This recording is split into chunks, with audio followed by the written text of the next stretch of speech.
Attorney General Gettner Drummond. Any questions? Yeah, just how did you think things went today? I think they went very much as predicted. There are some justices that are focused on the free exercise component of the First Amendment, and there are justices focused on the Establishment Clause. And just the fact of, the whole argument is a separation of church and state, correct? Yes.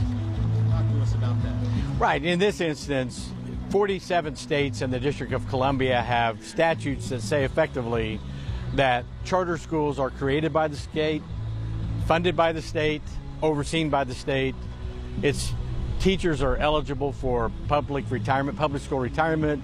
Its boards are subject to open records, open meetings, and in every essence, every indicia of a governmental actor.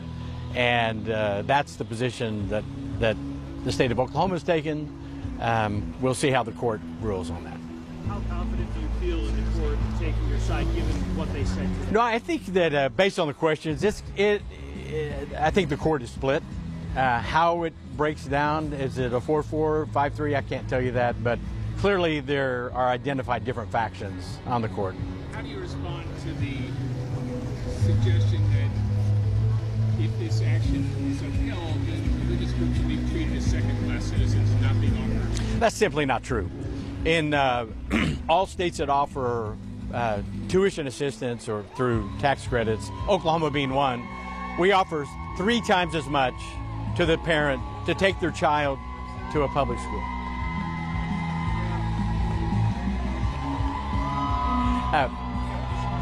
No, so in Oklahoma, every parent can send their child to a private parochial school. We give them $7,500 per student.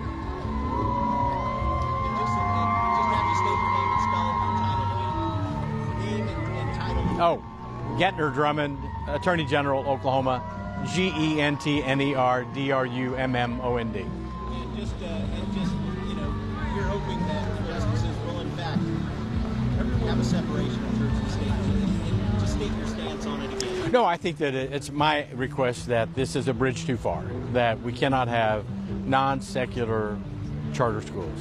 They have to be, they must be non-secular charter schools. Thank you, sir. Thank you.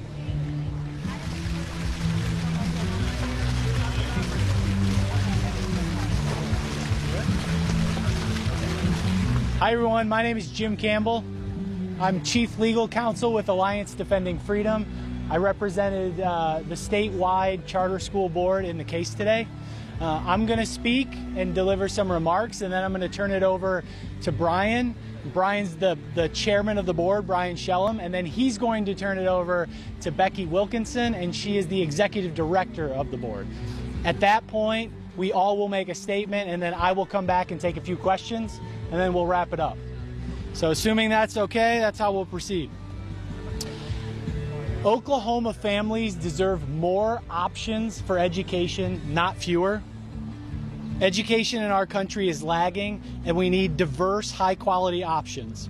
That's why our client, the state board, approved St. Isidore because it submitted a very strong proposal. In fact, the 2 Catholic organizations that founded St. Isidore operate their own schools, and in those schools they have achieved a 100% graduation rate and a 98% college placement rate, and that's exactly what the state board wants in its state. More opportunities for high quality education just like that. In this case today, the court was asked to decide a very simple question.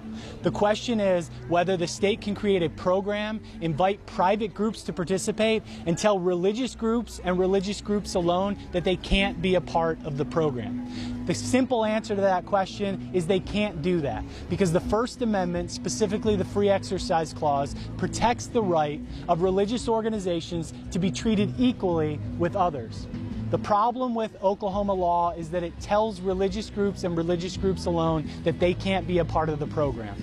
And we're hopeful that given the arguments we've made today, the Supreme Court will recognize that, because in the last 8 years, the Supreme Court has decided 3 cases very similar to this one, where the Supreme Court has found that the state can't create a program and invite everyone except people of faith.